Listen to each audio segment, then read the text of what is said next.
Today we're at one of the finest motor museums, but we're here for a very special day because today is a celebration of the last land speed record that was set on a circuit.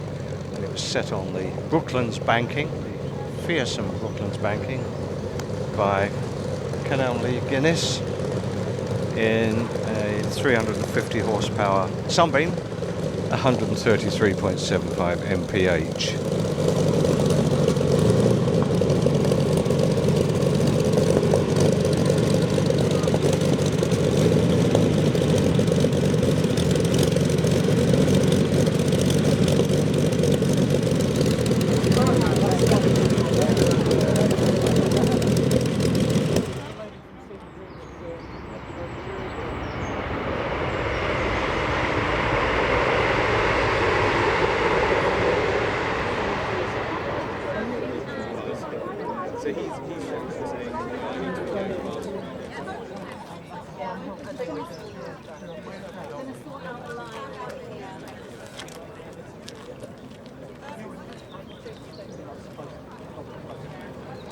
How are you?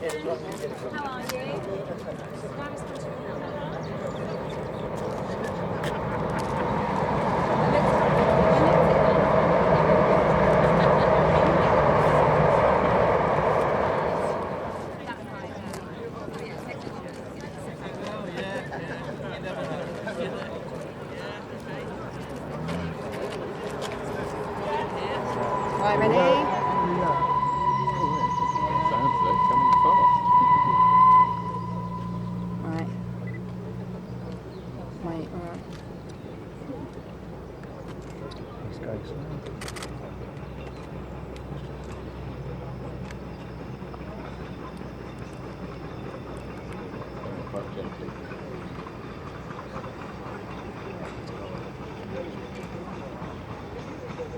Comes slowly.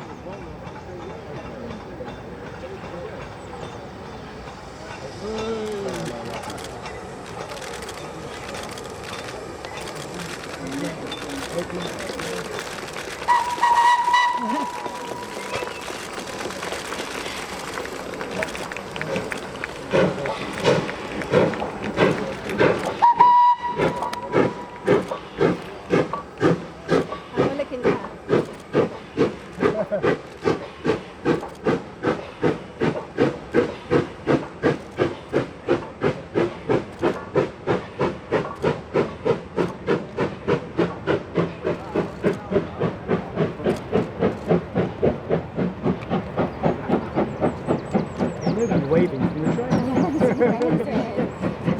Oh, there's one.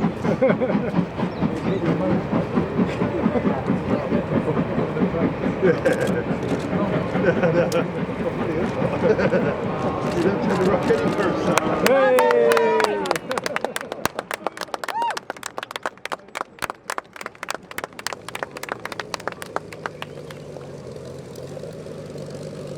I'm Kay Lee Guinness, and I am the grandson of Kay Lee Guinness, who set the record in the 350 Sunbeam back in 1922. And we just recreated that event with this wonderful steel train behind us. And what does the car actually like to drive? I drove it yesterday, and it's an amazingly functional car. And thanks to Bewley and Ian and the team down there, they've created a car that's quite drivable.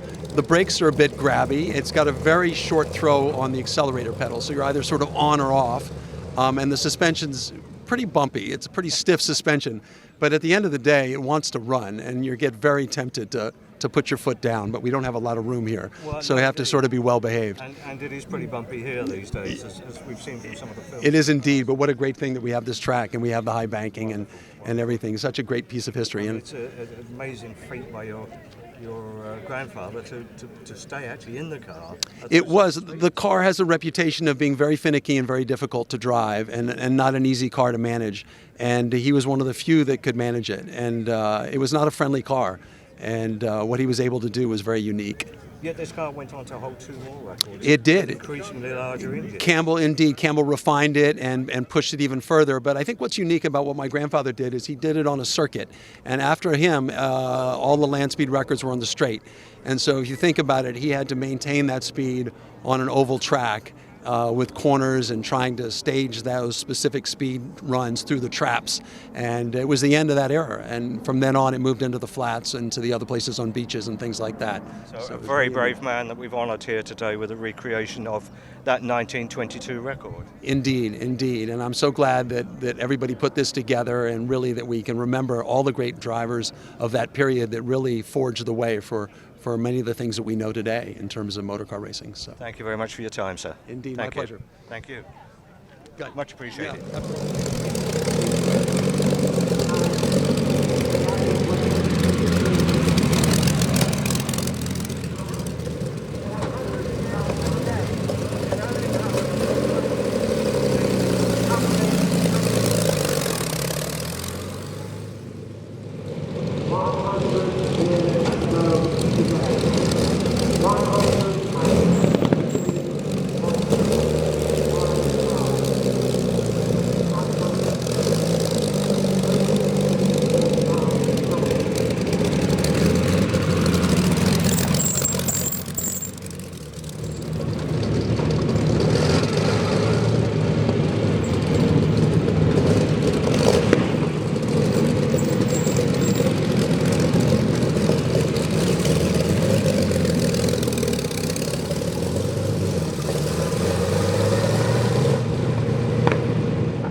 Okay, so the checker flag for 100 years ago to this morning, the world record holding Sunbeam.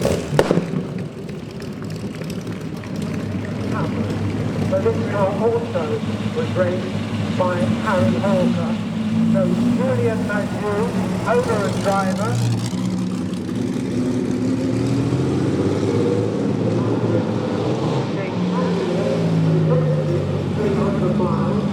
Because they thought it would be more speed.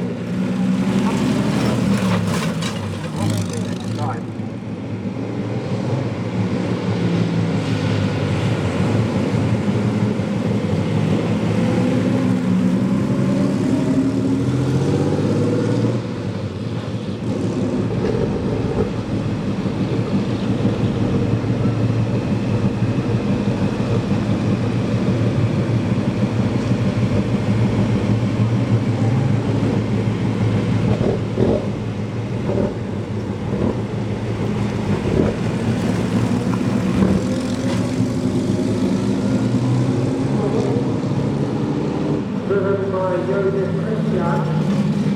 And then the engine was put in the cars for 1996 And since it's Julian's own car, if he wants to slide the tail out of it on this bottom corner, then he's got every right to do so. But unfortunately, it's pulled off now.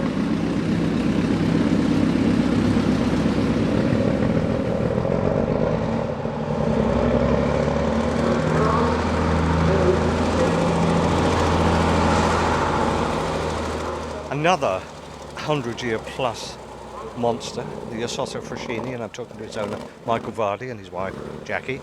This is an Isotta Frascini engine Fiat.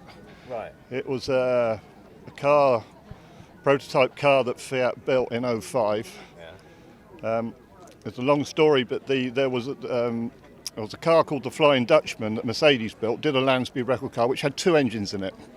And although it broke the record, they wouldn't give them the record because they said it was special because it had two engines. Now this car started life with two engines in it, two four-cylinder, 100 horsepower engines. So Fiat scrapped the project. So they took the engines out and put them in the '05 Grand Prix cars, which there were four of. Yeah. So Louis Chevrolet in America destroyed one of them. Two of the engines are still in the '05 Fiat cars. And in the last year, the missing engine, the fourth engine, has been found and turned up in a 130 horsepower Fiat in Italy. This came out of a First World War airship engine. Yeah, it's 16.5 litre. In first gear, it's producing at the rear wheels about 3,000 pounds-feet of torque, because obviously through the gears it multiplies. So it's 250 horsepower, rated at, and 16.5 litres. So And still road legal? yeah, we road and race. That's what I Yeah, thought, yeah, we do. We do Goodwood and Chelsea and Prescott and Schlossdick and all kinds of events. So it's used in anger. It's very, very powerful. It's an amazing hill climb car. It's scary on the long circuits because we can make it go like hell, but it's 2.2 tonne and you can't stop it. But it's a wonderful thing to drive. Jackie, my other half, helps. She has to pump the fuel and do the oil and things like that. And exactly what the hangs on the riding deal mechanic had to do in those days. Yeah, do my bit for him. Wonderful vehicle. It's a delight to see these old cars. And just picking up on one comment that you made, most people these days don't realise that people like Louis Chevrolet was a person, Yeah. not a brand. no, exactly. You know, and Yeah. all of these cars were started by persons. Renault, the Absolutely. Renault brothers, Yeah, etc. yeah. Louis Chevrolet was a very good driver of his time. Yeah. But they were all a bit crazy, as you know. You had to be crazy to do it, and you needed a lot of money. A lot of them were motorcycle racers before they got absolutely, into. yeah, absolutely correct. Yeah. So It's a gorgeous car and a tribute to both of you. yeah, Thank you for talking us through it. very welcome. Have a lovely day. Much appreciated. Thank you for your time. Am I driving the rear wheels?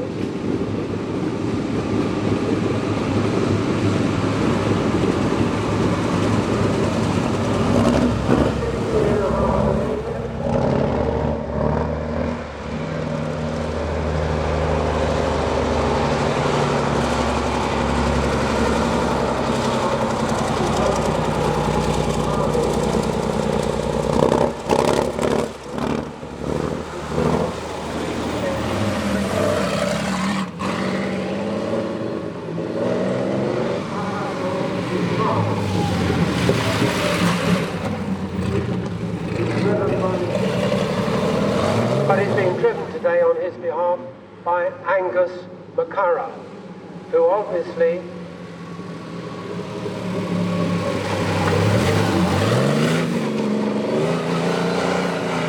the right-hand circuits, the left-hand circuits.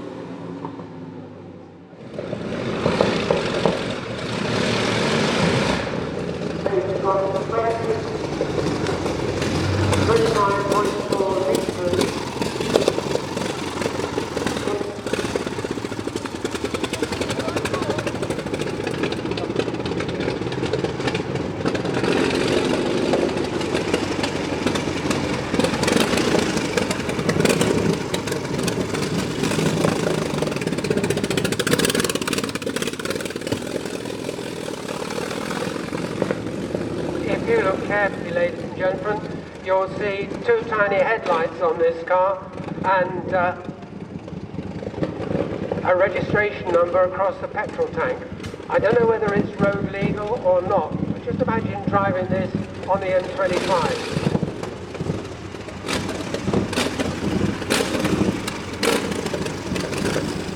Mark Walker. Mark, good morning. We're at this Centenary event here with an enormous display of cars. This, I think, is one of the oldest racing cars. It's not a racing car, it's a land speed record car. Right, okay. Were they not both in their day? Well, no, it doesn't go in a race. Oh, right, okay. Well, no, that's Well, not true. Some land speed record cars were racing cars, Right. and in fact, Darracq had held a land speed record with one of their racing cars before this, and then they lost it, and I presume they decided they have to get serious and design a car specifically to break the land speed record, which is what this is. And the only rules at the time were it had to weigh under 1,000 kilograms, which is why there's no bodywork, there's no gearbox. So it's the biggest engine. There's no floor either. No floor. It's the biggest engine in the smallest car. And there you go. Well, tell us about the engine. I mean, it's extraordinary from the almost the very earliest, well, the earliest decade of motor racing of any sort, with an enormous engine. Yeah, I mean, it's an incredible car. If this was only a year older, you could take it on the London to Brighton run, which is full of cars that can barely make themselves go. And this car first ran in December 1905, where it broke the world record at 109 miles an hour. on a road in the south of France, and then they managed to get it on a boat and got it to the Florida Speed Week in January 1906, where it was the first car to do 2 miles in a minute, which is 120 miles an hour. How big is the engine? I mean, It's quite big. Try and equate it to a modern car. I'm hoping it's the biggest engine here. It's 25.4 litres, and possibly the oldest running V8 in the world. It's a fantastic thing. And at this time, we only had motorsport for 10 years or so. Yes, it's incredible.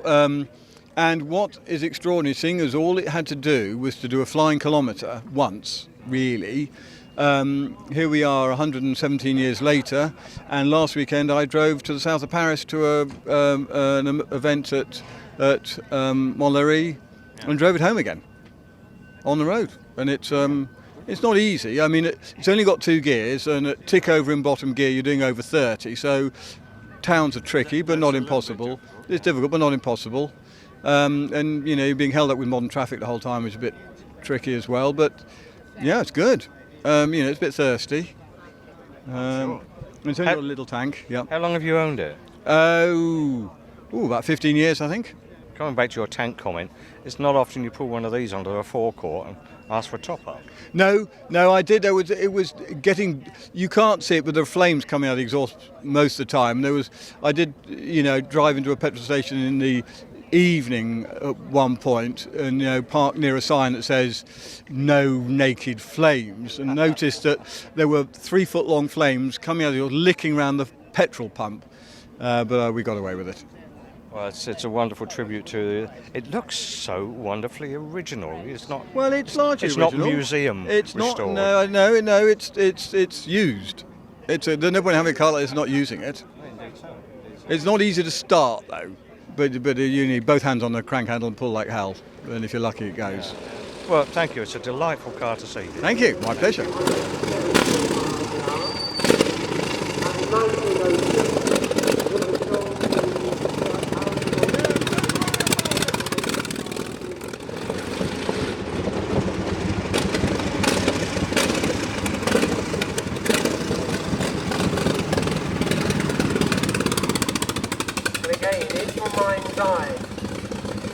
Try and put yourself in the driver's seat, driving this car at 117 miles an hour.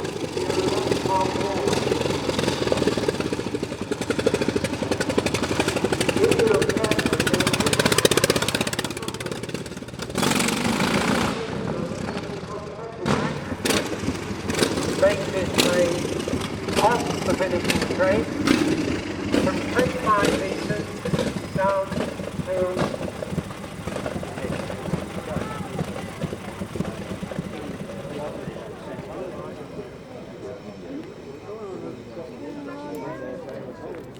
Finally, I caught up with the world's fastest man, and he's in a car that was fastest in its day, but this is somewhat different than Napier Railton from what you're used to driving.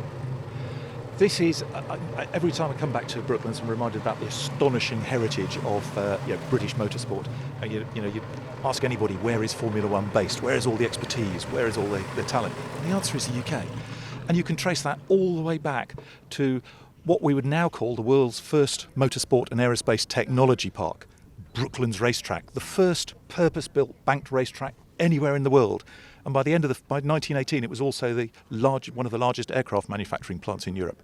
So all of the tyre and engine and chassis manufacturers, plus all of the aerospace technology developments and the lightweight structures and the lightweight engines and the wind tunnels, all the technology was in one place to do something astonishing, both for the land speed record and cars like this magnificent Napier Railton, and subsequently for track racing, which is why Formula One today is still dominated by Britain being best in class, best in the world. And it's such a thrill to come back and see bits of technology like this actually working. You know, this car did some astonishing things, including setting amazing records. The obvious one for Brooklands is the all-time lap record at over 140 miles an hour, which on the bank track here is astonishing. It required not just straight line speed, but it actually required handling that the driver, John Cobb in that particular case, could trust, because in those days there was no such thing as crash structure. If it went wrong, that was the last time it went wrong for you. You and the car were both shunted off to the scrapyard and never heard from again. So he had to trust the handling and the technology and the strength of this car, and in my brief glimpse at that today, driving this for the first time, I understand why. It's a beautiful piece of technology. I could see the big smile on your face as you went past us several times. You were clearly really enjoying this. Well, it's so lovely not only to be able to experience a different generation of technology and just have a tiny glimpse into the world, of what it was like for John Cobb to drive this car at record pace, but also to let so many people see it. And that's one of the lovely things about Brooklands. It's such a thrill to be here, as the guys who look after this car have just said. It's a Tuesday lunchtime, and yet we've got hundreds and hundreds of people here, all passionate about understanding the heritage of Brooklands, the motorsport, and indeed the blend of aerospace technology represented by the land speed record cars, and seeing that live in action. So, Brooklands doesn't just tell a story about our history 100 years ago. It tells us a story about why Britain, in engineering terms, is still world class today, and all the potential we have for the future. Well, an enormous potential, but sadly, your own efforts to try and better your record seem to have come to naught at the moment, because you're just not getting the funding you need to take the project further. There are always challenges for any project. Yeah, again, look back in history, K-Don and the wonderful Silver Bullet was one of the greatest land speed record cars never to break a record, for funding reasons. Bloodhound again, when you look at the unfortunateness of the timing, the end of 2019, we came back from South Africa with a car that was easily doing over 600 miles an hour. We actually went faster than we'd planned to. We said 500. We cracked well over 600. We came back with a proven car, proven team. We knew exactly what we needed to do to jump up to a new supersonic 800 mile an hour land speed record. And the following month, COVID arrived. So here we are 2.5 years later, now trying to restart the project. We may or may not finish it up as one of history's COVID fatalities. But the fact is we tried, and other people will try. Record breaking is about trying to overcome all the obstacles in the way, including COVID. We're still in that process. Yeah, it's not just about building the car, it's everything else. Thank you, Andy, for your time. Great pleasure.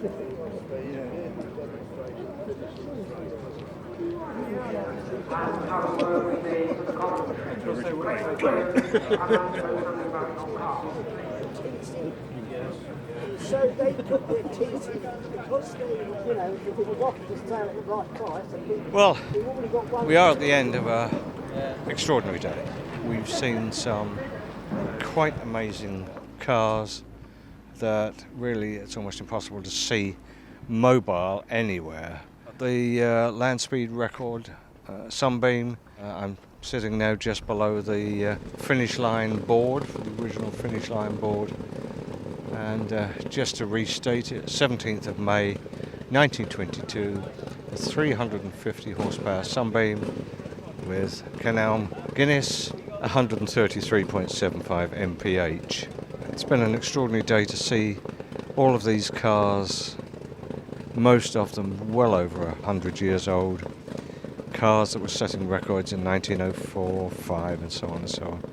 Some of the earliest racing cars, the earliest land speed cars. Been a great day. I can't think of anywhere else I could have seen this, or anywhere else that we would have enjoyed it quite so much.